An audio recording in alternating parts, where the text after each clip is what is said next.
Buenas tardes, licenciado.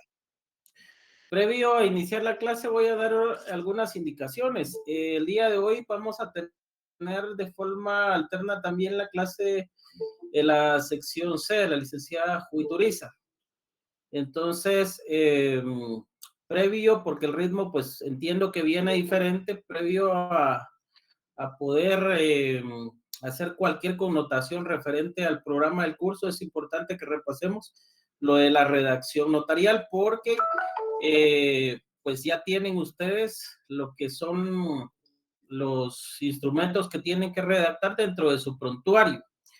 Algunas al respecto lo es el papel que se indicó por coordinación que debía ser en hojas papel español. Hoy, haciendo la aclaración ahí con relación al papel que ya se había indicado. ¿Por qué? Porque había un pequeño inconveniente ahí, donde el Instituto Guatemalteco de Derecho Notarial había solicitado que fuera en hojas papel español para evitar cualquier tipo de confusión referente a alguna reproducción que no fuera o que fuera a perjudicar la función notarial. Entonces, en ese sentido, sí soy bastante preciso a ustedes, no es de su servidor, sino es una disposición de coordinación que se ha emitido para, pues, poder realizar el trabajo esperado. Entonces, para que lo tomen en consideración ustedes, si no haya ningún inconveniente, sí les pido por favor que se cojan a ese tipo de papel para la redacción del prontuario.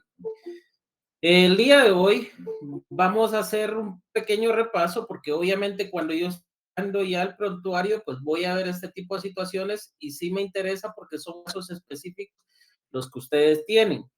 En cuanto a la sección G, yo les había dejado un prontuario donde pudieran trabajarlo en grupos. Había elaborado un pequeño cuadro ya con los nombres de cada uno de los integrantes. Sin embargo, en esta ocasión vamos a hacerlo mejor por afinidad. Tiene que ser grupos de 15, no más de 15 integrantes, no más de 15 integrantes. Entonces puede haber coordinador y subcoordinador. Les voy a dejar para que ustedes por afinidad puedan hacer, puedan unirse, escoger a su coordinador y subcoordinador, tomando en consideración que el coordinador y el subcoordinador van a tener una carga también en cuanto al trabajo que se está realizando, es decir, transmitir los conocimientos y las reuniones que tengamos para que la información sea más diluida y no haya ningún inconveniente al momento de la redacción. No es solo estar como coordinador, sino es transmitir y es verificar el correcto desempeño de cada uno de los integrantes dentro de la redacción del prontuario. Visto esto de manera muy concreta, me voy a limitar el día de hoy a ver estos aspectos que ya hemos visto. Con la sección G va a ser como un repaso, con la sección C de la licenciada Judith Urizar, sí voy a estar emitiendo algún tipo de preguntas, porque sí me es importante que comprendan estos principios y son pues tan necesarios para la redacción y la función del notario, porque pues el cliente se puede acercar con diversas inquietudes y diversas situaciones.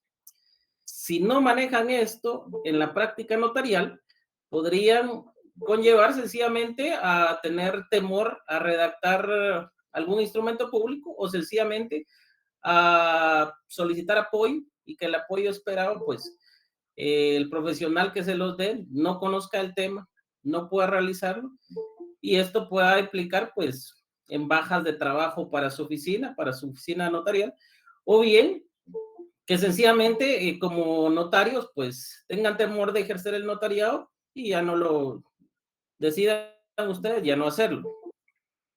Entonces, denme un segundo.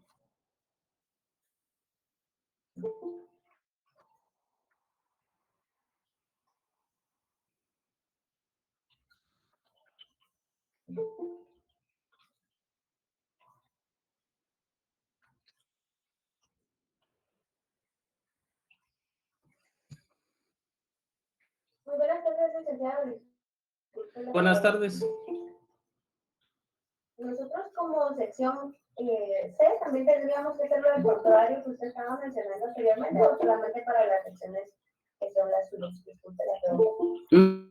No, ese prontuario es específicamente para la sección G. Aparte, pues la licenciada Judy Urizar, no sé si les va a dejar un trabajo similar, donde ustedes tendrán que realizar la práctica notarial, pero eso ya queda a disposición de ella. Por el momento, ustedes, pues, únicamente deberán permanecer el día de hoy en esta clase. Si tienen alguna duda, pues, realizar tal como corresponde y la vamos a solventar. Les voy a agradecer a todos, tanto sección C como sección G. Los de la sección C, si no me conocen, mi nombre es Sergio Jauria. Yo estoy partiendo la clase de Derecho Notarial 4 en la sección G. Y para todos, tanto sección C como G, les voy a pedir que tengan a la mano su código notariado, su código civil, su código procesal civil, obviamente sus leyes de impuestos, tanto la del impuesto notarial como la del impuesto fiscal. Y pues ahorita por el momento esas. Yo siempre pues trato de ir involucrando una y otra situación para que vayamos incorporando no solo la ley, sino la doctrina en nuestra práctica notarial. Déjenme ubicar algo acá y ya estamos. Esperen un segundo.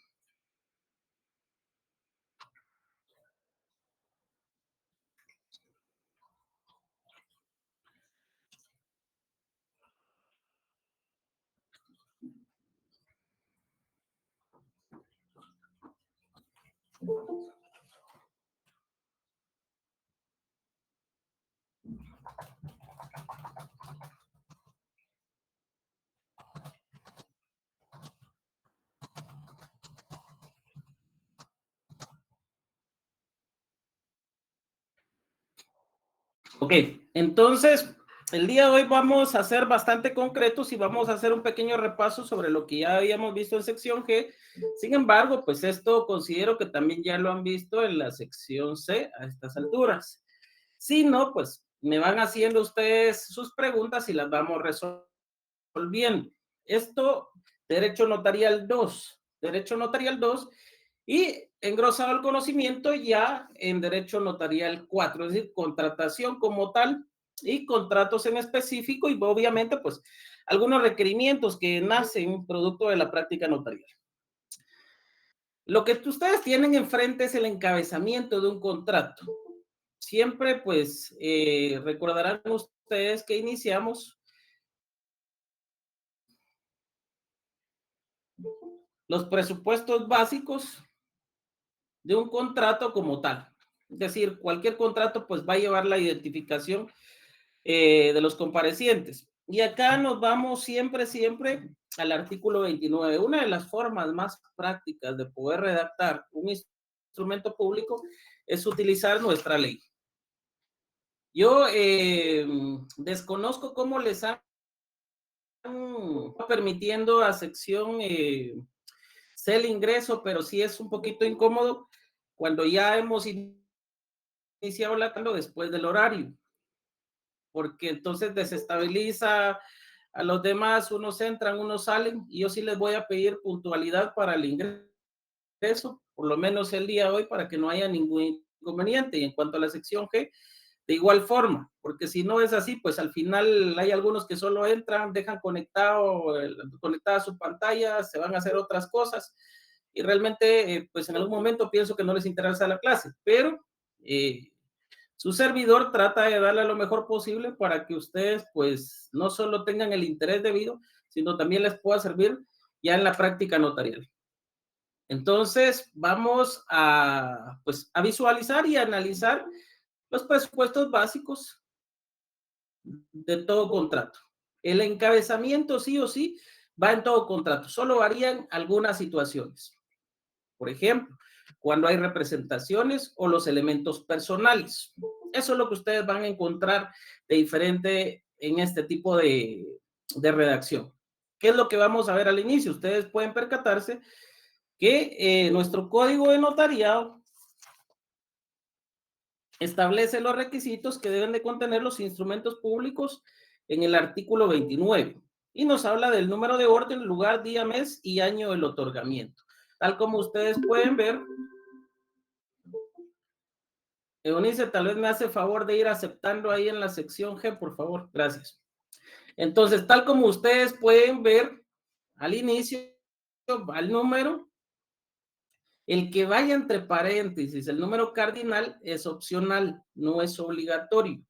Otra, ya habíamos platicado en su momento que el hecho que algunos consignaran, por ejemplo, acá, número 10, era un aspecto que realmente estaba redundando en cuanto a la numeración como tal que teníamos en el instrumento público. ¿Por qué? Porque solo con el hecho que nosotros indiquemos acá el número, ya estamos haciendo mención, valga la redundancia, como tal, del número de instrumento público. Y no hace falta que indiquemos número tal, número 5, número 6, eso no hace falta, sino solo que consignemos 1, 2, 3, 4, dependiendo la relación del instrumento público, ya estábamos cumpliendo con el presupuesto legal. ¿Qué pasa si no va entre paréntesis el número? No pasa nada. Lo único que puede pasar es que haya una diferencia entre lo escrito en letras y lo escrito en números, y entonces la ley establece que cuando hay una diferencia entre lo escrito en letras y lo escrito en números, se atiende a lo que está en letras. Eso es lo que tienen que tomar ustedes en consideración. Luego el lugar y la fecha, y habíamos establecido en su momento que dentro de la práctica notarial era muy común encontrar, por ejemplo, en la ciudad de Guatemala. Ya habíamos platicado también cuáles eran los inconvenientes de consignar eso. Por ejemplo, si yo le preguntara en la sección Mercedes, María Mercedes, ¿qué inconveniente puede presentar si yo consigno en la ciudad de Guatemala el 8 de agosto de 2022?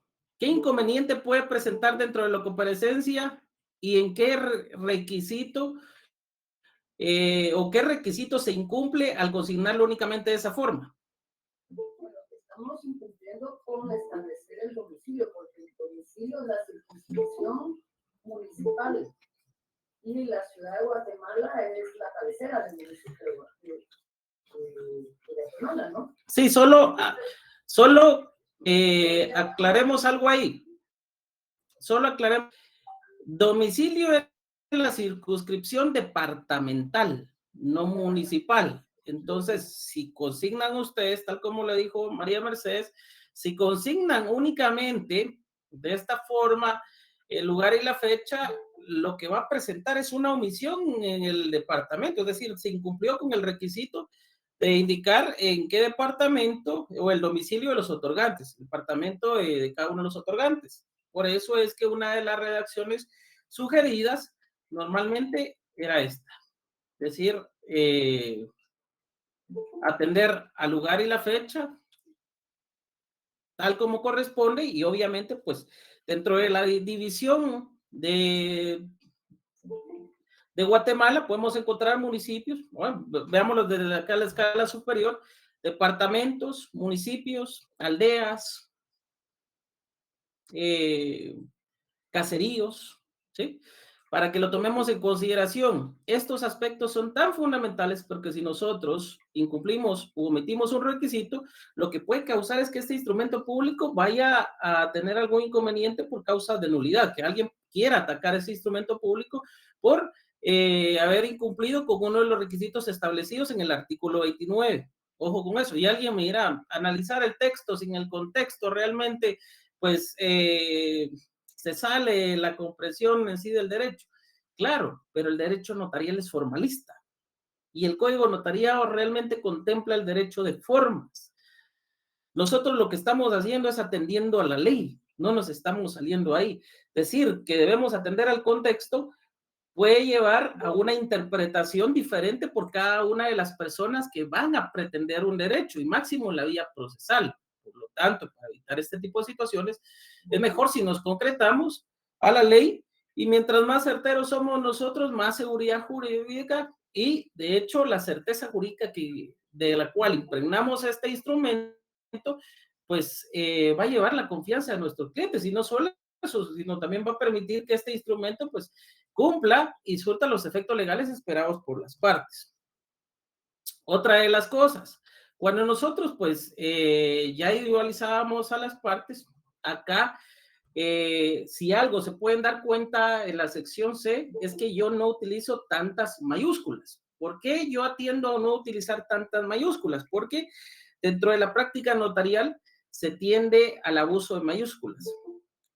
Es entendible que pues anteriormente no habían computadoras, incluso con máquinas de escribir, y no es que se pudiera estar resaltando alguna, porque si se sobrepasaba alguna, esto podría dar problemas de que al final pues el documento, el instrumento fuera suspendido porque la letra quedara dispersa, y entonces nosotros no podíamos atender o estar haciendo ese tipo de cosas. En ese sentido, en la actualidad, ya con la computadora nosotros podemos remarcar, poner eso en negrilla para que se entienda qué es lo que nosotros, o para que se diferencie qué es lo que nosotros estamos tratando de poner de relevante dentro del instrumento. ¿Cuál es la situación? Si nosotros tendemos a las mayúsculas, estamos abusando, y esto pugna con nuestra ortografía y con la redacción, los principios de redacción notarial. No es aconsejable realmente que estemos haciendo ese tipo de situaciones cuando se supone que tenemos los mecanismos en la computadora para poder remarcar sin necesidad de abusar de las mayúsculas. Después, pues, nosotros recurrimos a lo que es de forma directa la individualización de las partes. Cuando nosotros individualizamos a las partes, una de las situaciones que utilizo yo para poder recordarme esos aspectos, y acá le voy a pedir favor a Glenda Marisol de la sección G, que me apoye con esto, a indicarme cuáles son los 5 puntos básicos, bueno, 7 puntos básicos o elementos que debe tener la individualización de cada uno de los comparecientes.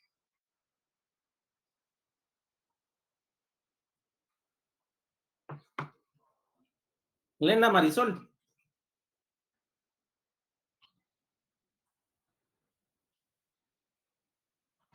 Sí, licenciado, buenas tardes. Buenas tardes, para que me apoye con eso, los 7 elementos básicos para individualizar a alguno de los comparecientes. Nombre completo. Nombre completo. Ajá.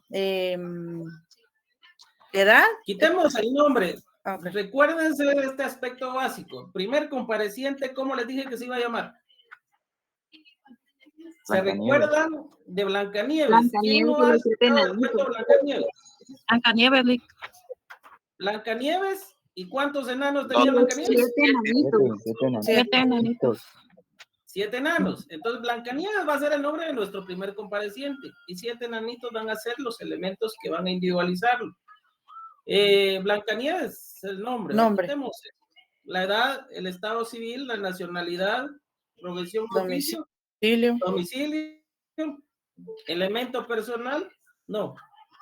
La identificación y el elemento personal, ¿sí o no? Atendiendo a esos aspectos, cuando nosotros individualizamos a alguien, como pueden darse cuenta ustedes, la edad descrita en años, no vayan a cometer ustedes el error en la práctica de consignar mayor de edad, porque la mayoría de edad no es la edad, es únicamente un aspecto que resalta la personalidad, es decir, si va a tener la capacidad de goce o la capacidad de ejercicio, pero no dentro de un documento consignar mayor de edad, porque inclusive les puedo indicar, pueden haber menores de edad que puedan comparecer en un instrumento, únicamente para la recepción de derechos. Posteriormente, el estado civil. En Guatemala solo existen 2, casado o soltero. Sencillo, no hay viudo, tampoco podemos consignar la unión de hecho, porque la unión de hecho no modifica en cierta forma el estado civil. Una situación muy diferente son los derechos que nacen, pero ahí el estado civil como tal casado o soltero. Posteriormente, la nacionalidad. Esto es muy importante porque a veces cuando se utilizan minutas se tiende a confundir. De pronto la persona es salvadoreña y ya le están consignando ahí que es guatemalteca o es costarricense o es de otro país y se olvida verificar estos extremos. ¿Sí, Estuardo?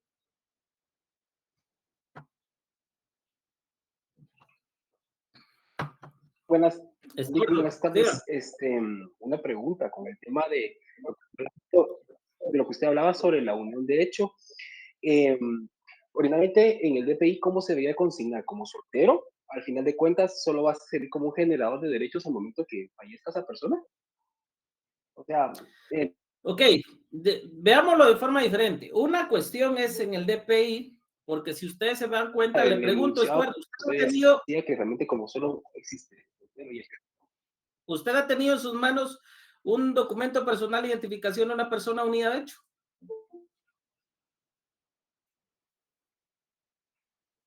Solo una cédula que decía, estaba razonada nada más, tenía una unión de hecho. Ah, ok. Pero sí un DPI no. Ok. ¿No, lo que se hace es que se razona el certificado de nacimiento, pero ojo, legalmente no modifica la condición civil de la persona. Entonces, en Guatemala solo dos atributos del estado civil vamos a encontrar. En este caso, la persona es soltera o es casada. Eso es lo que tienen que tomar en consideración. Y un aspecto diferente, alguien me dirá, pero es que mire, la unión de hecho tiene los mismos derechos que el matrimonio. Estas ya son otras circunstancias. Esos ya son otros aspectos. No los analizamos dentro del instrumento público, ¿sí? Ok.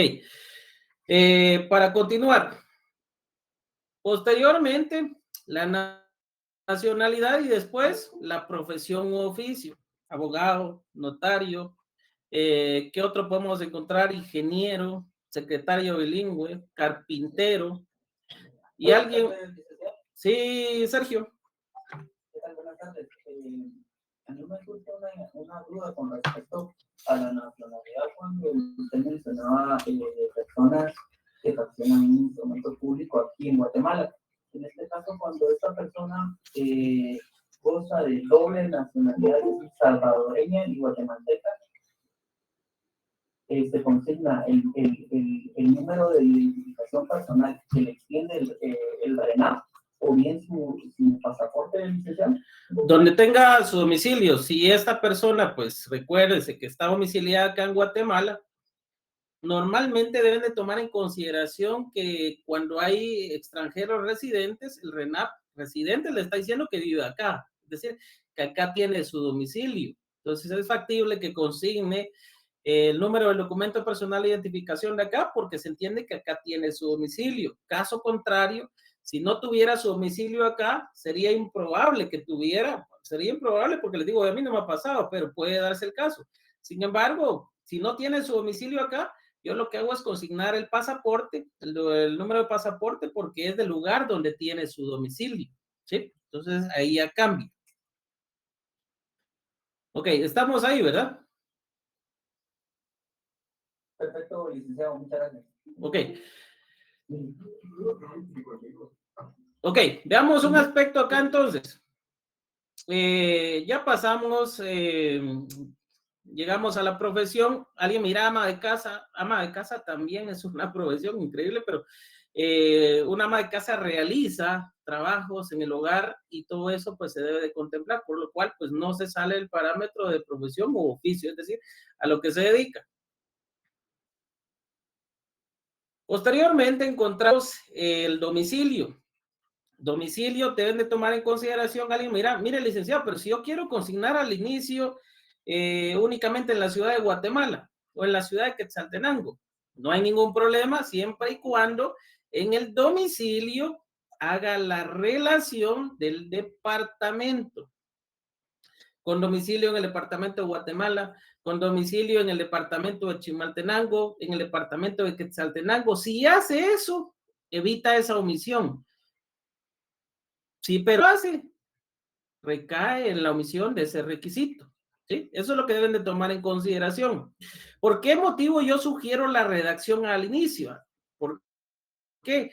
para evitar que nos estemos equivocando después y solo consignemos de este domicilio, porque es muy común en la práctica que a veces se nos pasa este tipo de situaciones. Entonces, para evitar esto y que efectivamente la persona sea de acá de Guatemala, pues nosotros consignemos, pues es importante que antes en el lugar y la fecha ya tengamos previsto este aspecto para que no nos vayan a suspender nuestro instrumento público.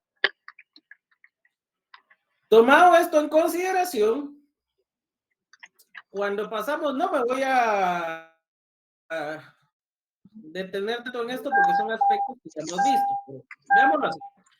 La identificación. Debemos de contemplar las formas de identificación de cada uno de los comparecientes. ¿De qué forma se puede identificar una persona dentro del instrumento público?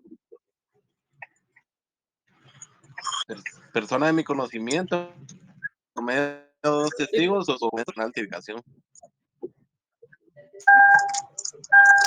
Primero,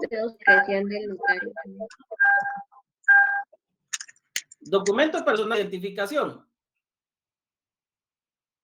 ¿Sí? Documento personal de identificación. ¿Por qué en primer plano documento personal de identificación? ¿Sí o sí? Porque yo no puedo dar, y ya lo habíamos platicado con la sección G, que no puedo yo dar garantía de la identificación de alguien, de un amigo, porque la certeza de que realmente se identifique de esta forma no me consta. Cristian, por favor, sí le voy a agradecer que su audio lo pueda apagar. Gracias. Entonces, ¿cuál es la situación acá? Que la garantía que debe tener el notario, ojo, de conocimiento del notario, ese conocimiento del notario debe ser no solo porque sean amigos, no solo porque hayan crecido juntos, sino que efectivamente el notario tenga la certeza de que esa es la forma en la que se identifica esa persona. Es decir, si es efectivamente su número de identificación, si no sabe cómo se identifica, cuál es la forma de identificación, el notario no puede dar certeza o credibilidad de eso. Por lo tanto, la misma función notarial le obliga a abstenerse, identificar a esa persona como corresponde por medio de su documento personal de identificación. ¿Sí? Esto es lo que deben de tomar ustedes en consideración. Entonces, en principio, ¿qué deben de tomar ustedes en cuenta dentro de la identificación?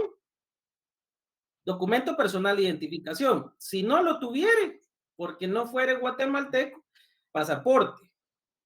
Ok, si es extranjero, pero reside acá y tiene su documento personal de identificación como extranjero residente, identificarlo como extranjero residente. Ya voy, Yolanda. Si fuera conocido el notario y el notario realmente tiene la certeza de que se identifica de esa forma, lo puede identificar como de su conocimiento. Pero ojo, es algo que yo no aconsejo. Es algo que yo no aconsejo por múltiples situaciones donde podría tener responsabilidad legal el notario. ¿Ya? Sí, Yolanda. Gracias, profesor. Digamos que también se podría identificar incluso la persona si en el caso no tuviera su documento de identificación con el DPI. Podrían hacerse o identificarse con su partida de nacimiento. Si en el caso no lo tuviera, porque ya que en algunos momentos pues, no. Se demora mucho. Y pues no le dieron no, la ley da una salida para eso. En dado caso, puede ser a través de dos testigos conocidos por el notario, pero no hacerlo por la partida de nacimiento, por la certificación de nacimiento. Eso no es correcto. DPI, pasaporte, dos testigos conocidos por el notario o documento personal de identificación como extranjero residente. No más, porque si nosotros queremos identificar a alguien, recuérdese que esto ya se sale de los parámetros de la ley y el notario está sujeto al cumplimiento de la ley. Entonces no se podría. En dado caso, yo les sugiero que lo identifique por medio de dos testigos. Y si no, recuérdense que el notario no está obligado a que la redacción sea de forma inmediata. Si es un instrumento que puede esperar o en dado caso puede acreditar el conocimiento de otra forma, pues para el notario sería garantía. Sería garantía y se evitaría un montón de inconvenientes. El notario puede en determinado momento detener ese aspecto y redactarlo en el momento más oportuno. En el diplomado de Derecho Notarial se consideraban algunos aspectos, inclusive ante la realidad virtual, que algunos decían, mire, pero ¿puede el notario autorizar instrumentos públicos y los otorgantes estar en diferentes lugares del mundo? Y en algunos países ya se permitía eso. Se utilizaban mecanismos para identificar a la persona, pero aún así, aún a través de todos esos aspectos y mecanismos que se tenían, si el notario tenía duda de la identificación de la persona o un aspecto no le cuadraba, podía citar a la persona, al compareciente a su oficina y no darle validez a ese instrumento hasta que tuviera claro y tuviera certeza de la identificación de esa persona o hubiera ya desvanecido esos aspectos que le generaban duda. ¿Sí? Ok, ¿alguien levantó la mano? ¿No? Buenas tardes, licenciado. Una consultita. Ya en este caso, ¿a los testigos tengo que individualizarlos también o ellos sí pueden ir o ser personas de mi conocimiento? Los testigos tienen que reunir cierta calidad, pero no hace falta que los individualicen. Imagínense un instrumento donde se individualice a todos los testigos que puedan haber. No, únicamente se hace mención de ellos y que son de conocimiento del notario, son civilmente idóneos y de conocimiento del notario para que no haya ningún inconveniente. Yo les sugiero, porque es muy común a veces esto, yo les sugiero que tengan a la mano su ley. Aquí está todo. Lo que pasa es que a veces no nos gusta escudriñar un poco nuestra ley, pero yo sí les sugiero que tengan su ley porque nos ayuda a resolver un montón de dudas. Bueno, salidos de este aspecto, nos encontramos con otro aspecto más al que vamos a entrar con la sección G ya muy pronto, que son las representaciones. Por ejemplo, si alguien viene y no comparece como tal, sino delega a través de un mandato a alguien más para que ejerza determinadas acciones en nombre de él. O bien, un representante de alguna empresa. O sencillamente el padre o la madre en representación de un hijo. Estas representaciones deben de ir como sugerencia en cada uno de los comparecientes, es decir, en nombre de quién comparece, a quién está representando, cómo acredita esa representación. No me voy a detener acá porque me interesa pasar y ver todo el instrumento público, pero sí es muy importante que contemplen eso. ¿Por qué motivo es importante? Cuando nosotros vemos el instrumento público, si lo vemos solo así, nos encontramos cosita.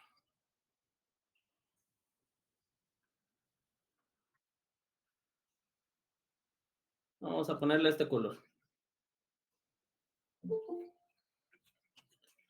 Nos encontramos con esto. ¿Qué debemos de tomar en consideración ahí? Si hay representación, el notario debe dar fe. Tomen en consideración, dándole cumplimiento al inciso quinto del artículo 29, razón de haber tenido a la vista los documentos fehacientes que acrediten la representación legal de los comparecientes en nombre de otro.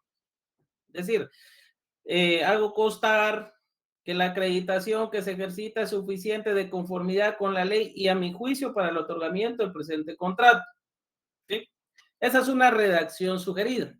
En este caso, como no la hay, no hay ningún problema, pero si hubiera alguna representación, sí debo hacer constar y darle cumplimiento al inciso quinto del artículo 29. Ok, ¿qué otra situación? La representación que va a ir en cada una de estas partes debe indicar en nombre de quién está compareciendo, indicando el lugar, fecha y nombre del funcionario que autoriza dicha representación. Eso es lo que debemos de hacer constar y posteriormente se hará constar que dicha representación es suficiente conforme a la ley y a su juicio para el acto o contrato. Le está dando cumplimiento a la ley. En el presente caso no hay necesidad, porque como pueden darse cuenta ustedes, es una obligación sin mayor inconveniente y pues no hace necesario que manejemos esto por el momento, pero sí es importante que lo tomen en consideración para el efecto de las representaciones. ¿Qué sí es importante dentro de esto? Por ejemplo, la fe de que el notario, porque el artículo es claro,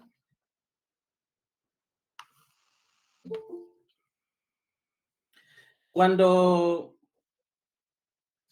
indica que el notario, o en este caso, pues se debe dar fe de que los comparecientes se hayan hecho a sus derechos civiles. Y ojo, ¿qué se ha encontrado? ¿Qué he encontrado yo en la práctica notarial? De que los comparecientes aseguran ser de los datos de identificación personal antes indicados o antes consignados. Pues no está mal, esto podría ser algo para respaldar al notario, por si tuviera duda, aún así que imagínense ustedes que el DPI estuviera quebrado o tuviera alguna situación, pues que le causara cierta incerteza a juicio del notario.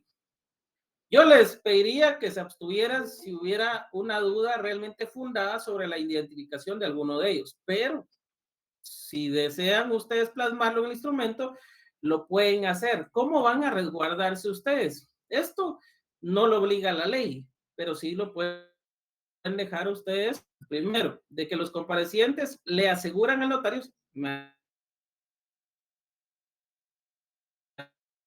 aseguran como notario bajo juramento. Yo hago una declaración ahí bajo juramento y estoy indicando que ellos me aseguran ser de los datos de identificación anteriormente consignados. Y después nos vamos al objeto. Es algo sencillo, es únicamente por protección, pero alguien me dirá, ¿qué sucede si no está, que se identifican o que declaran bajo juramento ser de esos datos de identificación? No pasa nada, porque lo único que me pide la ley es que cumpla con este requisito, con el requisito de que se encuentran o que se hallan en el libre ejercicio de sus derechos civiles. Eso es lo que necesito que ustedes tomen en consideración. Ok, posteriormente, acá resulta importante otra de las cláusulas. La primera, yo ya les decía a todos que tomo en consideración una estructura básica en todo contrato, sobre todo los traslativos de dominio. Los traslativos de dominio van a tener una estructura similar. Normalmente yo la voy a considerar como ASPA, antecedentes, saneamiento, precio y aceptación, o si ustedes lo quieren considerar de otra forma, APSA. ¿Cuál es la forma más certera o más acertada por orden notarial y por técnica notarial? APSA. ¿Por qué motivo? Porque tienen ustedes los antecedentes, el precio, ya pactaron sobre el precio, el saneamiento y la aceptación. Sin embargo, pues yo he visto redacciones con la primera forma y no han tenido ningún inconveniente, pero sí es importante entender cuáles son estos presupuestos que nominan a cada una de estas cláusulas. Dentro de los antecedentes, en un contrato de compra-venta, vamos a encontrar que vamos a tener la relación clara y concisa de la acreditación del derecho de propiedad. Y aquí nos encontramos con obviamente, el vendedor, quien legitima su derecho de propiedad. ¿Qué variaciones vamos a encontrar para ello? Que es legítimo propietario. No hay necesidad para eso, porque con el hecho de que nosotros indiquemos que es propietario, ya lo estamos diciendo que es legítimo propietario. Si no fuera legítimo propietario, no podría comparecer dentro del instrumento público vendiendo un bien inmueble. Entonces, esa legitimidad es de vital importancia porque es respecto a la naturaleza del contrato que se pretende dar validez como tal. Entonces, acá, únicamente con el hecho que consignen que es propietario del bien inmueble, y del bien inmueble con finca, foro y libro, y ahí están acreditando el derecho de propiedad. Acá, con las medidas y colindancias que constan en su respectiva inscripción registral. Licenciado, y si yo quiero consignar las medidas y las colindancias, ¿lo puedo hacer? Sí lo puede hacer. Tendría que transcribir las medidas y las colindancias que constan en la respectiva inscripción registral, en la primera inscripción registral. ¿Qué podría pasar? Que se equivoquen en algo y pues le suspendan el instrumento público porque haya diferencia entre lo que está en el registro y lo que tiene en el instrumento público. Entonces, para evitarse eso, la redacción sugerida es mejor consignar que son las mismas que constan en la respectiva inscripción registral. Ya vamos a ver un inconveniente acá y que ya lo vimos con la sección G. ¿Qué pasa si el cliente tuviera un inconveniente dentro de ello y la dirección de la ubicación del bien inmueble fuera distinta? Por ejemplo, que la municipalidad haya cambiado direcciones, o bien otro aspecto, que la municipalidad, pues, o dejemos la municipalidad, que se haya incurrido en error y se haya consignado mala dirección, ya sea con el número de cantón, número de municipio, o el nombre del departamento, perdón. Ahí hay que hacer una modificación a esa primera inscripción registral. Ya vamos a ver cómo corregir ese error también y cómo hacerlo dentro de un instrumento público. Pero vamos a este caso. Ya acá tenemos, sí, María Mercedes. Licenciado, este caso puede darse también en el supuesto de la creación de un nuevo municipio. Por ejemplo, se crea un nuevo municipio y el inmueble que estaba en el municipio madre, digamos, en el municipio anterior, ahora pertenece a otro municipio. Efectivamente, puede darse en la creación de un nuevo municipio. Normalmente cuando hay pugna, y no solo creación de nuevos municipios, sino veamos el caso de Santa Catarina Pinula y Guatemala, que se recuerdan ustedes, y no sé si están enterados que ahí hay un problema por la línea de divisoria entre ambos municipios. Guatemala pelea que... ¿Perdón? También allá en San Marcos, entre Tajumulco y Xihuán. Tajumulco y Xihuán. Santa Catarina, Izhuatán y La Unión, y hay varios municipios que tienen un problema de... Un diferendo territorial, exactamente. Cuando hay un inconveniente de esos, imagínense que el bien inmueble estuviera identificado en una municipalidad. Veamos el caso de Guatemala. Un inmueble estuviera registrado acá en Guatemala, pero después el Congreso decide, al momento de resolver el conflicto, que esa parte donde pasaban todos esos bienes inmuebles va a pertenecer a Santa Catarina Pinula. Ya la dirección ya no va a señalar de la ciudad de Guatemala, zona 14, ciudad de Guatemala, sino va a señalar una dirección referente al municipio de Santa Catarina Pinula. Y eso obviamente va a cambiar y puede hacer que genere incerteza dentro de una venta, dentro de un instrumento público. ¿Qué es lo importante ahí? Hacer la modificación, decirle al registrador, mira, aquí hubo un inconveniente que fue solucionado por el Congreso, le presento esto y por favor haga la modificación. De eso se encarga cada municipalidad. Tiene una certificación de la dirección, una certificación catastral de bien inmueble y con eso se puede corregir esa dirección. Ya vamos a ver cómo se hace y cómo se solicita dentro del instrumento público. Llegamos hasta acá. La cláusula de los antecedentes. Ojo, este contrato es un contrato de compraventa de bien inmueble con pacto de reserva de dominio. No estoy tomando una compraventa simple porque aquí vamos a ir engrosando ciertos aspectos. Ok. Cláusula segunda. Les estoy subiendo esto acá para mejor comprensión. Cláusula segunda.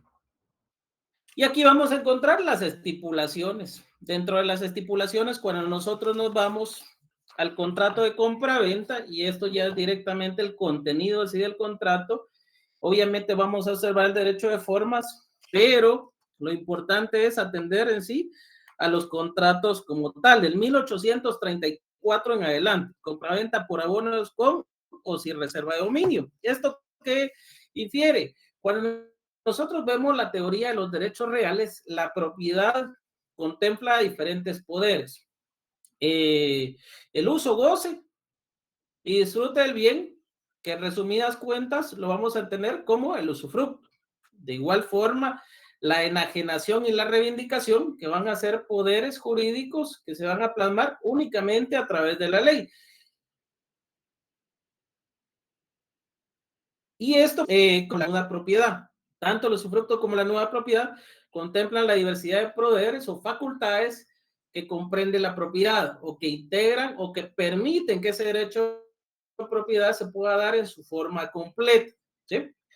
Cuando nosotros estamos diciendo que se va a vender un bien inmueble, pero se va a reservar el dominio del mismo bien, lo que estamos diciendo es que lo que se está dando es el usufructo como tal. El usufructo, sin embargo, la persona se está reservando la nuda propiedad hasta el momento en que se pague totalmente el precio del bien. Eso es lo que estamos diciendo. Entonces, la persona puede gozar, si ya se le entregó el bien, puede gozar, disfrutar del bien como corresponde, el usufructo.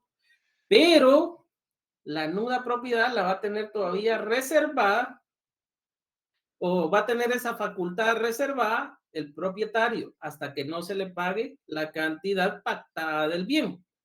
Y aquí encontramos las estipulaciones. Cuando nosotros nos vamos al 1834 en adelante, podemos nosotros diferir qué tipo de estipulaciones son las más importantes dentro de este tipo de contratos y podemos nosotros plasmar otro tipo de estipulaciones también, porque recuérdense que acá es la voluntad de los contratantes.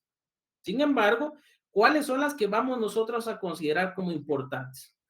Obviamente, el precio del bien, eso es importante, de la compraventa con pacto de reserva de dominio, muy importante el plazo. De igual forma, la forma de pago, los intereses, el lugar de pago también. Y esto, la cesión del derecho, esto puede ser opcional. ¿Por qué lo hago yo relevante? Porque sí puede darse una cesión de derechos. Puede hacer que el propietario diga, yo ya no puedo seguir manteniendo esto, pero hay alguien que sí puede seguir en esto y que me compra este derecho. O sea, alguien más puede comprar ese derecho y quedarse ya como titular de ese derecho. Entonces, el comprador ya no le va a pagar al antiguo propietario, sino lo va a pagar al que se quedó con ese derecho. Puede darse una cesión del mismo, sí puede contemplarse también y no hay ningún problema. ¿Qué otra situación o qué otro aspecto nosotros vamos a considerar acá? Cláusula tercera. La reserva de dominio, muy importante, porque si estamos hablando, si bien es cierto, ya lo consignamos en la segunda como tal, puede haber una cláusula donde nosotros establezcamos cuál va a ser esa reserva o cómo se va a dar esa reserva de dominio. Y entonces una de las sugerencias de redacción es esta: manifiesta la vendedora que la presente venta se otorga con pacto de reserva de dominio, por lo que la compradora adquiere el uso y posesión del bien. Ojo, ¿se dan cuenta que solo qué facultades le está transfiriendo en ese momento? No así el dominio o nuda propiedad hasta que cancele totalmente el precio de la venta del bien inmueble debidamente identificado en este contrato, de forma sencilla, sin más preámbulo. Posteriormente, el saneamiento. Yo tengo una discusión referente a este tema. ¿Por qué? Yo les sugiero, porque puede ser que en el examen privado se encuentren con un examinador que conozca este tema y les vaya a preguntar, ¿de qué año es el código notariado? Jóvenes, ¿de qué año es el código notariado? 1947, ¿sí? 1947. ¿De qué año es el Código Civil? Jóvenes, ¿de qué año es el Código Civil? El Código de Notariado, licenciado, fue creado el 6 de noviembre de 1946 y fue ya puesto y ya después fue entró en vigencia en 1947. El 1 de enero de 1 de enero de 1947. Código notariado. Ahora vean. El Código Civil es del día 14 de septiembre de 1963. 1090 en vigencia en 1964. Pongámonos en el detalle de la vigencia de cada uno. Código notariado 1947, Código Civil 1964. Es decir, el más reciente, la ley más reciente es el Código Civil. ¿Qué es lo que sucede? ¿Cuáles son son las formas que derogan las leyes? Una ley puede derogar total o parcialmente el contenido de un artículo o toda la norma jurídica. O bien, una norma posterior que regule el mismo contenido va a derogar esa norma, ¿sí o no? ¿Qué es lo que sucede con el artículo 30 o el saneamiento? El artículo 30 del Código Notariado establece que en todo acto o contrato el otorgante que se obligue hará constar, y acá dice en todo acto o contrato. Les digo yo a criterio, ¿por qué? Porque en algunos registros, algunos operadores esto como fundamento para que la persona deba de plasmar el saneamiento, pero hay algunos actos, algunos contratos que no son traslativos de dominio y ya no tiene por qué regularse el saneamiento. De hecho, los contratos ya no tienen por qué regularse como tal, porque la ley que regula el contenido ya lo contempla. Veámoslo así. El artículo 30 regula el saneamiento y dice, el notario les advertirá las responsabilidades en que incurriere si así no lo hicieren.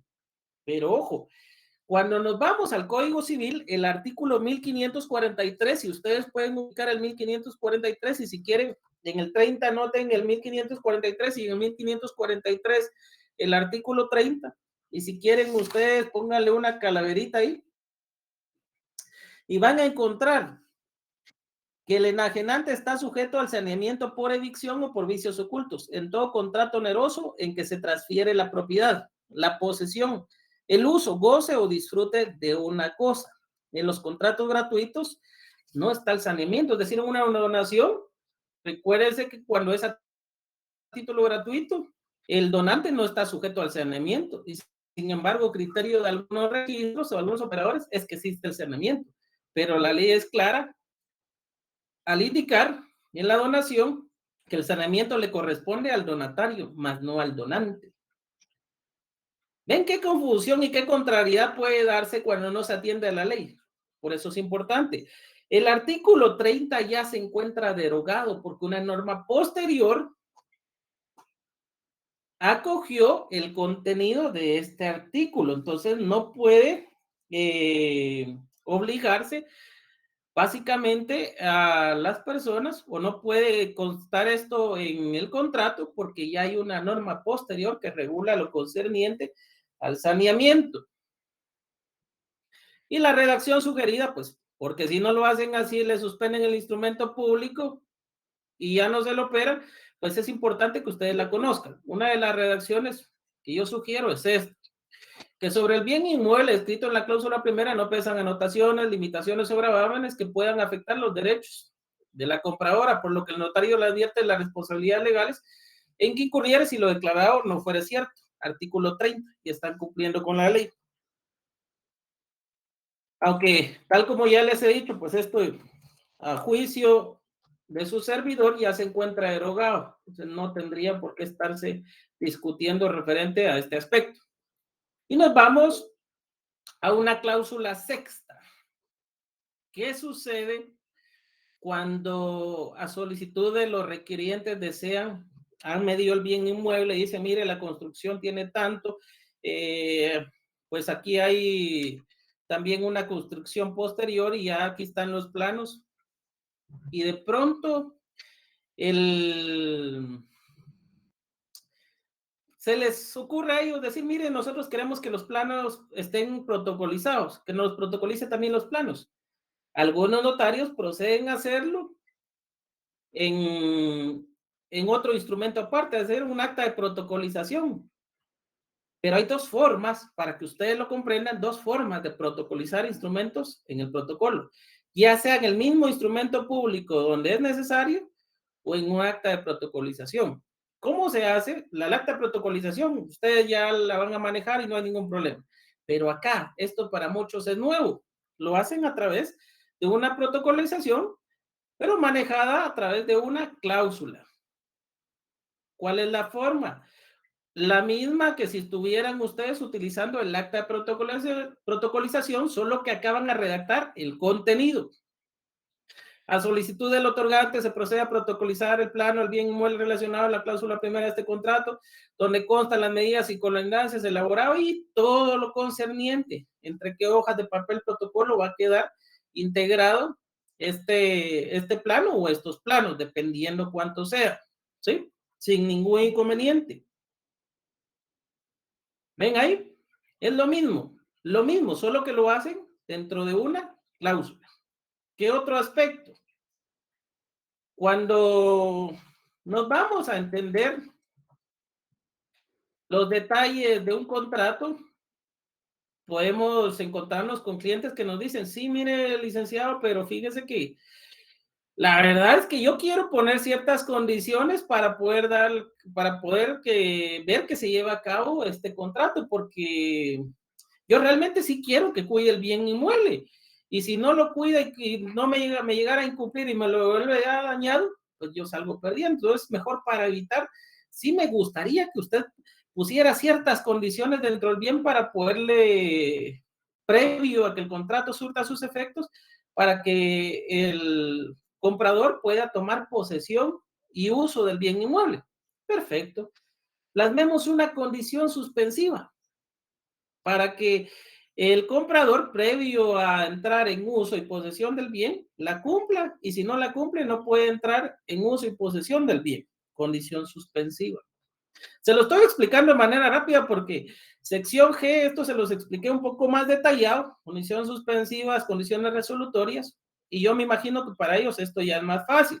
Entonces, sección C, si tienen alguna duda, por favor, me la hacen ver. Condiciones suspensivas, lo que hacen es detener el momento, detener temporalmente el cumplimiento del contrato hasta que una de las partes no cumpla con alguna o algunas de las condiciones impuestas. En este caso, sí, Karina.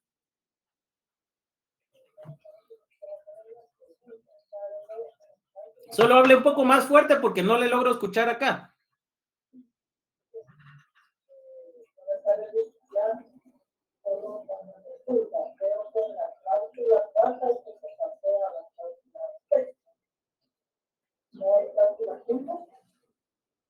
Veamos, porque este es un contrato que lo hemos ya utilizado para, no cuarta, sí tiene razón. Esta es la de la cuarta, esta sería la quinta y esta sería la sexta. Gracias. Efectivamente. Gracias, Karina. Entonces, veamos estas situaciones. Pueden haber ciertas condiciones que suspendan el cumplimiento del contrato, como también pueden haber ciertas condiciones que resuelvan el contrato, es decir, que se dé por resuelto porque alguna de las partes o ambas partes han incumplido el contenido completo o parcial del contrato. ¿Cómo puede darse? Si fuera una condición suspensiva, uno de los ejemplos podrían ser estos. La compradora manifiesta que se compromete a pintar la fachada de la casa del bien inmueble relacionado en la cláusula primera de este contrato, quedando enterada que mientras no cumpla con lo antes establecido, no podrá gozar del uso y disfrute del bien inmueble objeto de la compra-venta. Le está imponiendo una condición. Y al mirar, es que eso no se puede hacer, licenciado. Claro que se puede hacer, porque ambas partes están aceptando. No hay ningún problema, ¿me entienden? Una condición suspensiva para que se otorgue el uso y disfrute del bien. Licenciado, mire, ya que él me puso una condición y todo, yo también quiero que esto quede claro. Fíjese que si él incumple o hay alguna de las partes que incumpla, pues yo quiero que el contrato quede resuelto por incumplimiento, pues, y no me afecte a mí o no nos afecte a ambas partes. Perfecto. Una condición resolutoria. La compradora acepta que el incumplimiento de cualquiera de los pagos a los que está obligada por medio de este contrato, así como la introducción de sustancias peligrosas. Imagínense que destruya el bien y no lo ha terminado de pagar. Después, ¿cómo recupera el valor del bien? Entonces, la introducción de sustancias peligrosas dentro del bien son causas resolutorias del presente contrato y facultan a la vendedora a reclamar el uso y posesión del bien objeto de este instrumento público. ¿Por qué el uso y disfrute del bien y posesión del bien? Recuérdense las facultades que le transfirió la propiedad, no le transfirió el dominio. Entonces solo se reclaman las que le transfirió producto del nacimiento del contrato. No se tenía el dominio, entonces no puede reclamar eso porque eso ya es parte del propietario, obligándose a desocupar el bien inmueble sin necesidad de notificación o declaración judicial alguna. Cláusula resolutoria. Licenciado, ¿qué pasa si se incumple o el bien queda dañado? Yo pues tengo miedo porque ya no voy a poder recuperar el bien como está y el bien puede perder valor. Establezcamos una cláusula de daños y perjuicios. Y ojo, cuando nosotros nos vamos pensando ya de forma judicial como abogados, nos dirigimos a juzgados para plantear una demanda, debemos de tomar en consideración que si solicitamos el pago de daños y perjuicios a favor de nuestros clientes, debemos de probar esos daños y perjuicios. Caso contrario, si ya el contrato lleva establecida una cláusula de daños y perjuicios, no hay necesidad de probar esos daños porque ya las partes aceptaron ese monto en pago. Eso sí, hay condiciones que no supere el monto de la obligación. Si no supera el monto de la obligación, entonces esos daños y perjuicios sí pueden consignarse como un pago que una de las partes o las partes han aceptado. Una de las redacciones sugeridas en ese caso puede ser esta.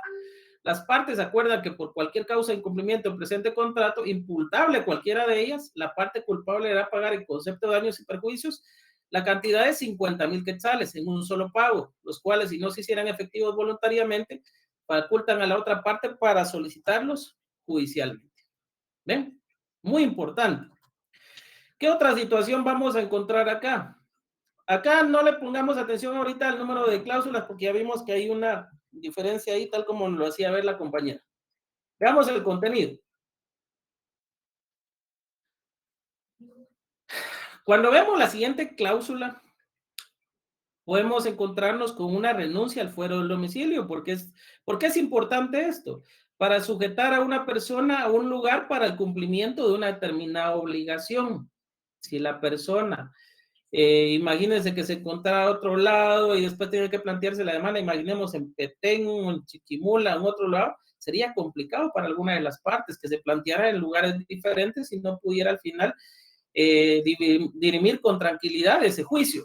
Entonces, puede existir una renuncia al fuero del domicilio. Los comparecientes aceptan que en caso de incumplimiento del presente contrato en cualquiera de sus cláusulas y que sean motivo suficiente para llevar a juicio el cumplimiento del negocio jurídico, renuncian al fuero de su domicilio y se someten a los tribunales de justicia del departamento de Guatemala, céntrico para ambas partes. ¿Ven? ¿Qué otra situación?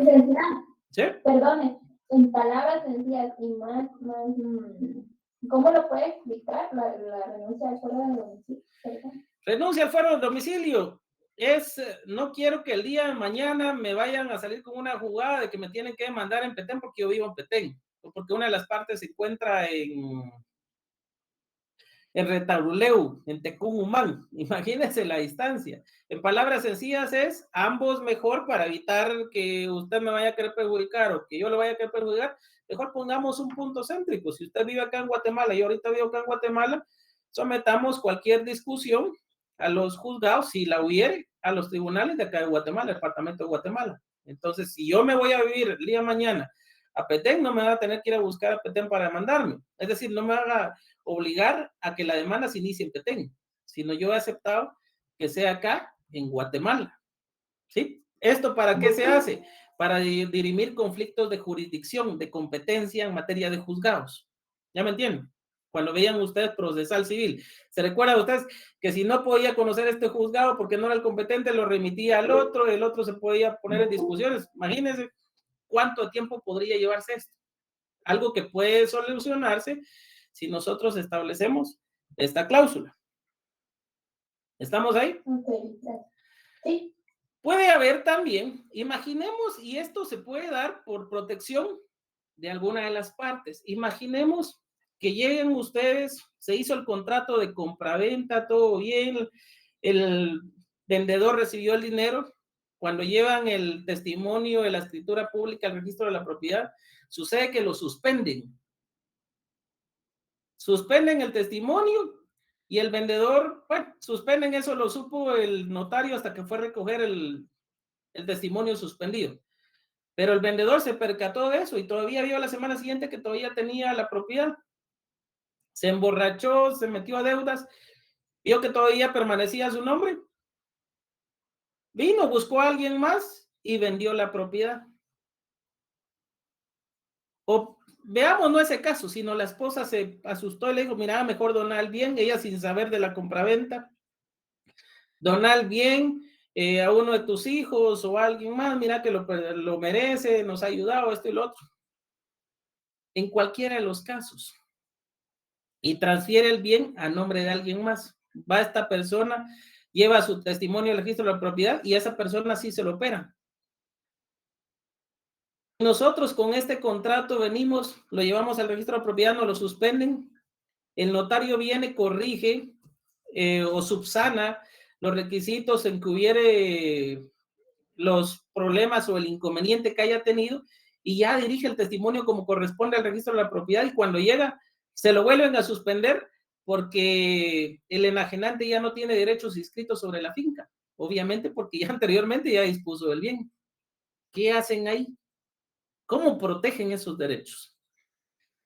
Yo siempre y actualmente me estoy acostumbrando a consignar esta pequeña cláusula en mis contratos tras dominio que van al registro de la propiedad. ¿Por qué?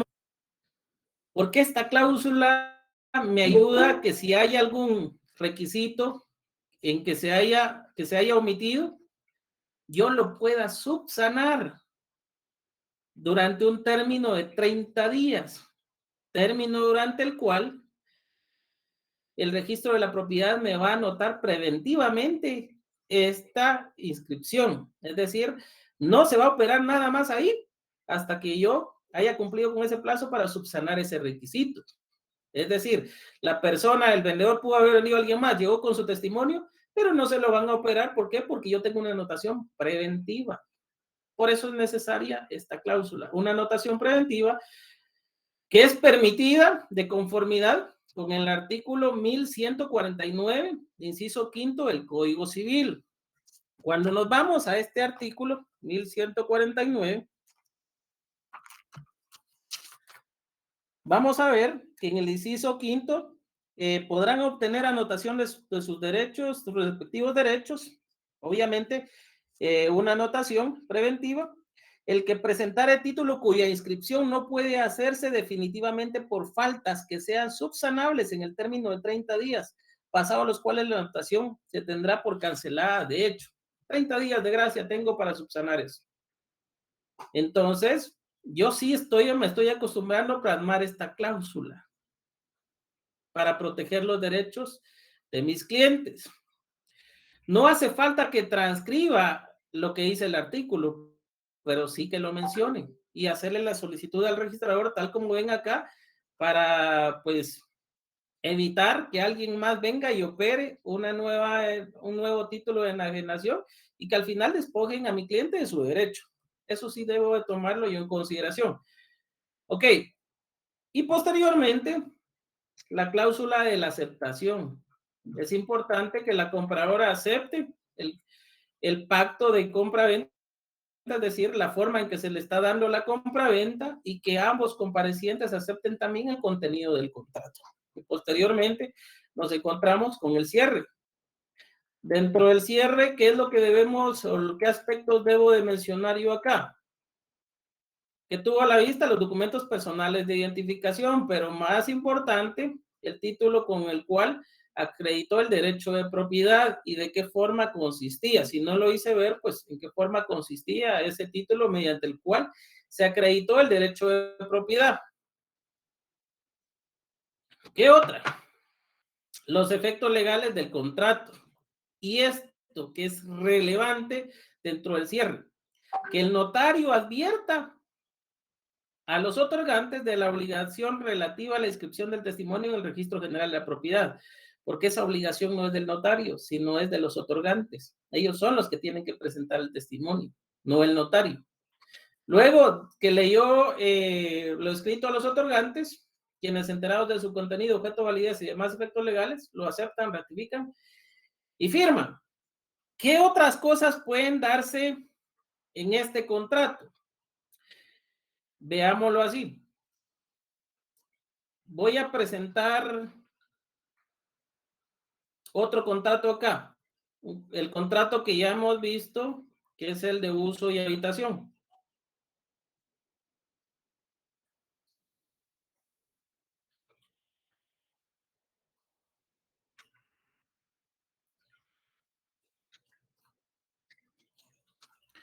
Ok.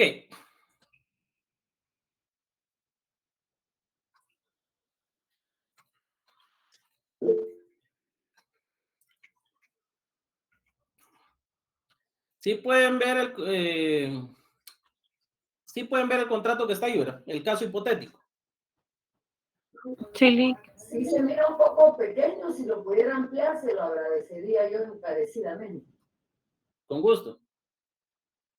Ok. Muchas gracias, licenciado. Este es el caso hipotético. ¿Qué es lo que tenemos que tomar en consideración acá? Bueno, primero acá estoy estableciendo yo, al final, un contrato de uso y habitación. ¿Qué situaciones podemos considerar de este contrato? Perdón, si se pueden dar cuenta acá, yo identifiqué a las personas de la misma forma. ¿Qué es lo que quizás no lleva acá? El elemento personal. Pero de ahí todo va para identificar a las partes, los antecedentes. Tal como pueden ver ustedes acá, yo lo que aclaro acá es el derecho de propiedad. ¿Sí? Cláusula primera. Cláusula segunda. Aquí nos vamos a encontrar con algo que puede estar inclusive en los contratos traslativos de dominio. Se recordarán ustedes que platicamos que podría haber una solicitud de modificación de la primera inscripción y que esta podría darse porque la dirección de la propiedad era diferente. Y aquí platicábamos, incluso hablamos en su momento y María Mercedes hacía una indicación de que también podían darse en municipios que tenían problemas por las líneas limítrofes, es decir, por discusión del derecho territorial, del límite territorial. Orlando preguntó, dígame, por favor. Solo una pregunta, es una duda. Necesariamente en la cláusula, necesariamente tiene que poner una palabra antecedentes o se puede omitir y solo se explica lo que la persona dice. Sí, yo lo expliqué, ya lo he explicado en las clases, pero les voy a hacer nuevamente la aclaración. Cuando yo hago relevancia en las cláusulas antecedentes, solicitud de la modificación, esos pequeños subtítulos en cada una de las cláusulas, lo hago únicamente para ordenar mi instrumento público y que al operador le sea más fácil buscar el contenido y lo que él va a verificar para cumplimiento de los aspectos contractuales. Por eso lo hago. Si no lo lleva, no hay ningún problema. No hay ningún problema. Pero yo lo hago por orden de mi instrumento público y por técnica notarial, ¿sí? Entonces los subtítulos ya queda a discreción de cada uno. Puede hacer que no lleve la cláusula, no indique que realmente son los antecedentes, no lleve ese subtítulo. Y de igual forma es válida porque se está dando cumplimiento a lo que establece la ley, ¿sí? Gracias, Lico. Perfecto. ¿Cómo vamos a hacer esa modificación si hubiera alguna diferencia en cuanto a la dirección del bien inmueble? En la cláusula primera consignamos la dirección tal como está en la primera inscripción de dominio. Y cuando hacemos la solicitud de modificación, debemos de considerar estos aspectos. Debemos de considerar, aquí ya les había preguntado a ustedes en su momento. Expresa el señor Jorge Donaldo López Gómez que al hacer la compra inmueble identificado en el Registro General de la Propiedad como finca 12 y hacen toda la relación. Por error notarial se consignó, si fuera esto, tal como decíamos, que se creara un nuevo municipio, no puede ser error notarial, sino por creación de un nuevo municipio. Anteriormente aparecía consignada la siguiente dirección, tal y tal. Y actualmente se crea el municipio tal y tal, por lo que la dirección actual del bien inmueble es la siguiente, ¿sí? Como ustedes quieran, es redacción notarial, tiene que entenderse, tiene que ser clara. ¿Qué es lo que le hace falta acá? Ya lo habíamos hablado con la sección G. Aquí está todo. Se hace relación del bien inmueble, la nueva dirección. ¿Pero qué hace falta? ¿Se debe protocolizar la certificación, licenciado? No.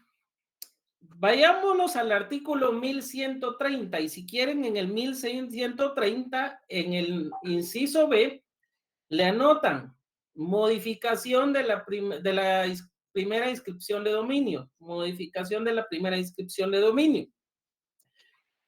Y van a encontrar que este artículo establece cuando el propietario solicite que se consigne la ubicación o la dirección del inmueble, es una de las formas para modificarse la primera inscripción. En esos casos, los datos los declarará bajo juramento. ¿Qué le hace falta ahí? La declaración bajo juramento. O sea, eso lo tiene que declarar bajo juramento. Y acá no está. ¿Se dan cuenta? Acá no está. Entonces, esto lo tiene que declarar bajo juramento. Y lo otro, transcribirá y el notario transcribirá el documento extendido por la municipalidad respectiva, en el que conste la ubicación o dirección del bien de que se trate y la identificación registral. Ahí no hice protocolización. Ahí lo que hice es que la persona va a declarar bajo juramento, el propietario, y el notario debe transcribir esa certificación catastral de la ubicación del bien inmueble. ¿Sí? Entonces, esas son las cosas que hacen falta ahí. Ahí hay un error. Y ese es el error que ustedes deben de tomar en consideración. Si es en la práctica notarial, el propietario declara bajo juramento sobre la nueva dirección y a su vez el notario transcribe el contenido de la certificación catastral de la ubicación del bien inmueble. Obviamente este documento otorgado por la municipalidad. ¿Estamos ahí? Ok. Esas situaciones pueden darse. Pueden darse, no hay ningún problema con que se den, pero ustedes tienen que saber cómo manejarlo. Y luego encontramos una cláusula de protocolización también. Que vamos a ver. Ok. Resolutoria, preventiva. Ok. ¿Qué otras situaciones pueden darse producto de un contrato? Por ejemplo, si en el contrato respectivo, y esto tómenlo ustedes en consideración, realmente fuera un contrato de un mutuo con garantía hipotecaria o con garantía inmobiliaria. Esa garantía hipotecaria debe de ir en una cláusula. ¿Sí? ¿Por qué lo hago yo de esta forma? Porque es mejor que lo hagan de forma ordenada para evitar inconvenientes. Yo siempre he dicho, y lo he expuesto en las conferencias que he dado, que el notario previo a redactar debe de hacer un pequeño orden de los temas y de los subtemas. Tema principal, el objeto del contrato. Subtemas, obviamente, una compra-venta y obviamente la de los antecedentes, el precio, el saneamiento, que ya les dije que en mi caso, juicio de su servidor, esta norma está derogada. Sin embargo, pues, a criterio de algunos operadores todavía siguen solicitando esto, inclusive lo solicitan para que lo tomen en consideración ustedes en unificación de bienes inmuebles a favor de sí mismo. Y yo siempre me he preguntado, ¿por qué si no hay enajenación? ¿De qué me sirve? Yo no voy a, imagínense ustedes, yo no voy a demandarme a mí mismo porque haya un problema en las propiedades, pero si ustedes llevan un testimonio de estos al registro de la propiedad en una unificación de bienes inmuebles a favor de sí mismo, ellos le van a pedir que lleve cláusula de saneamiento por el artículo 30. Lo cual es ilógico, porque si hay un problema en la propiedad, me demando a mí mismo. El compareciente que si hay problemas en la propiedad se obliga al saneamiento de ley. O sea, yo mismo me obligo al saneamiento de ley. Es algo que a veces debemos de entender y que tiene que llevarles a entender realmente a los registros, que son los que deben verificar estos aspectos. Pero bueno, a veces lo que nos interesa a nosotros, tanto como notarios como a nuestros clientes, es que el instrumento público se opere y surta los efectos legales esperados, porque si no, pues nuestro cliente no nos va a esperar que nosotros o cursemos al registrador o que planteemos una acción legal en contra del registrador, porque a él lo que les interesa es que se cumpla con la venta del bien, que reciba la donación. Esos son los aspectos que le interesan a nuestros clientes.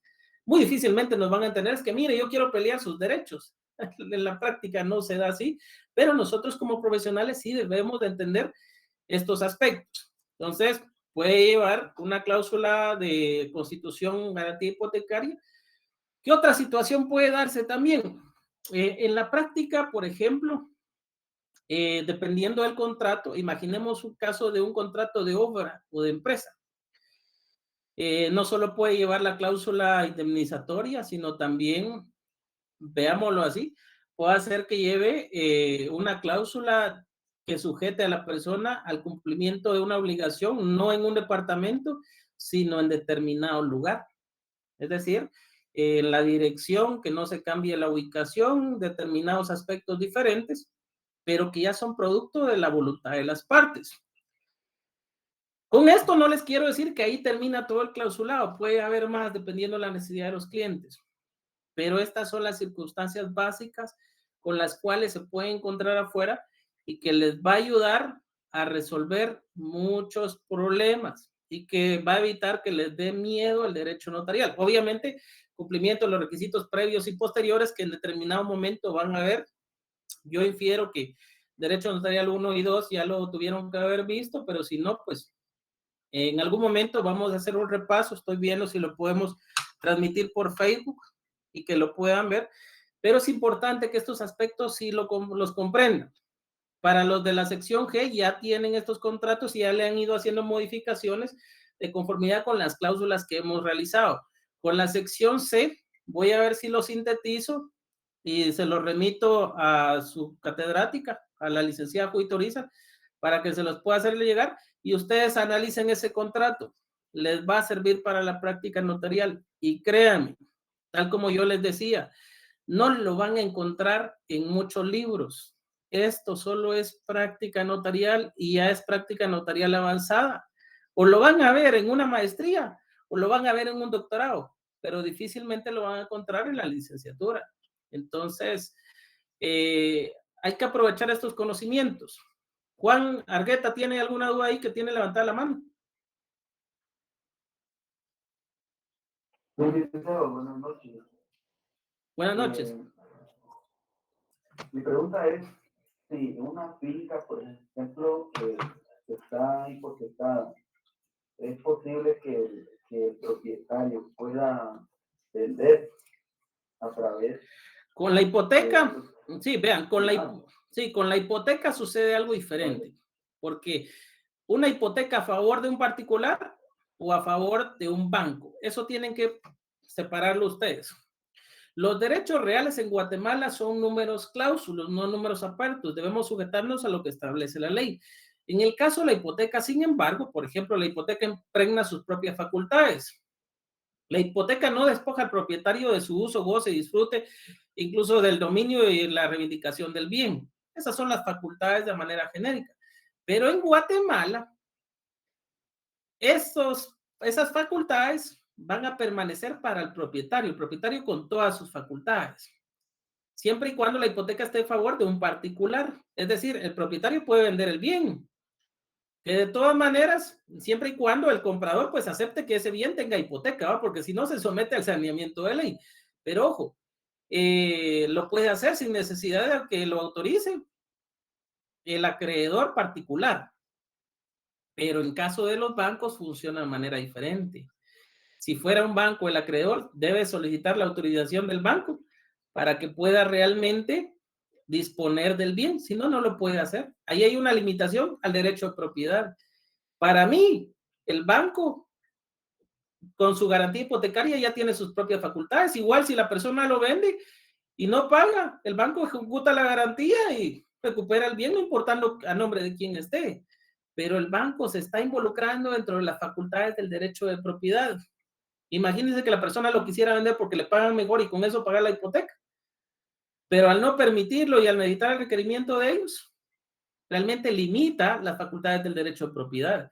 Y ahí crea un derecho real diferente, con beneficio para una sola de las partes. Yo difiero con ese derecho. Para mí esa facultad sí se la deberían de quitar a los bancos. No debería estar dentro de esa garantía hipotecaria a favor del banco, ¿sí?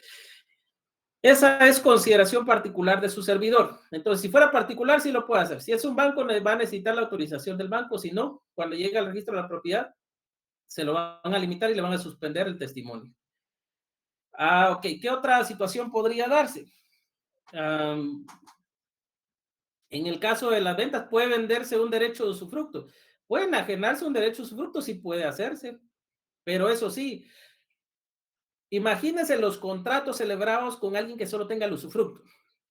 Si es un usufructo temporal o vitalicio, todos los contratos que haya suscrito el usufructuario van a terminar al momento que éste fallezca o termine el plazo para el cual ha sido considerado el usufructo. Entonces alguien vino y me dio un crédito por ese usufructo y falleció el usufructuario. Sencillamente terminó el contrato y tendrá que buscar otra forma de recuperar el crédito. ¿Ya? Son cuestiones que deben de considerar. Compraventa de derechos posesorios. No hay una compraventa como tal. El término correcto es cesión de derechos posesorios, o si fueran derechos hereditarios, cesión de derechos posesorios o cesión de derechos hereditarios, ya sea a título oneroso o a título gratuito, porque al no tener la legitimidad de la propiedad, no se puede vender algo que no se tiene. Solo se pueden ceder los derechos. Pero ojo, esto va a tener diferentes situaciones que pueden poner en riesgo el que va a adquirir esos derechos, los derechos del que los va a adquirir, valga la redundancia. Entonces, los términos correctos en estos casos siempre van a ser cesión de derechos posesorios o cesión de derechos hereditarios. Si es a título oneroso es porque le van a pagar, es como que si fuera la compraventa, pero siendo el término correcto, cesión. Y si fuera a título gratuito es como que si fuera la donación, solo que el término correcto es cesión de derechos, ya sea posesorios o hereditarios, a título gratuito, porque no se va a pagar nada. ¿Bien? Y estos se van a cumplir o van a cumplir los presupuestos legales esperados si al final, por ejemplo, se titulara el bien, o al final, si fueran derechos hereditarios en la Junta de Herederos, la persona, pues, que se diera esos derechos, pues realmente resultare heredero del bien, y con todas las preeminencias y tal como se estableció en el contrato, ¿verdad?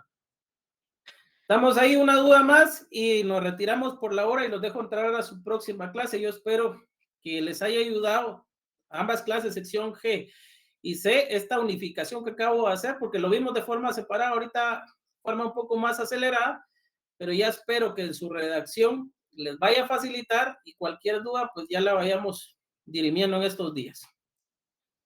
¿Alguna duda? Estamos claros, licenciado. Excelente cátedra. Yo he tenido De momento todo claro, Lic. hasta ahora la Solo permítame, María, solo permítame. Estoy teniendo ahorita una duda de quién me preguntaba acá en sección G. Sí, hagan su pregunta, por favor, sección G. Buenas noches, licenciado. Una pequeña consulta respecto al prontuario. ¿Podemos iniciar desde la fecha de enero? Yo les sugiero que inicien el prontuario la fecha, se los acepto todavía septiembre. Septiembre, para acá no importa que vayan todos relacionados, inclusive les aceptaría agosto, o la fecha de julio para acá, porque me interesa ver ciertos aspectos donde un prontuario o un protocolo no termine de forma regular, ¿sí? Por eso necesito que inicien, no desde enero, sino que inicien julio. Puede aceptar que sea de julio hacia donde lo logren ustedes terminar, por favor.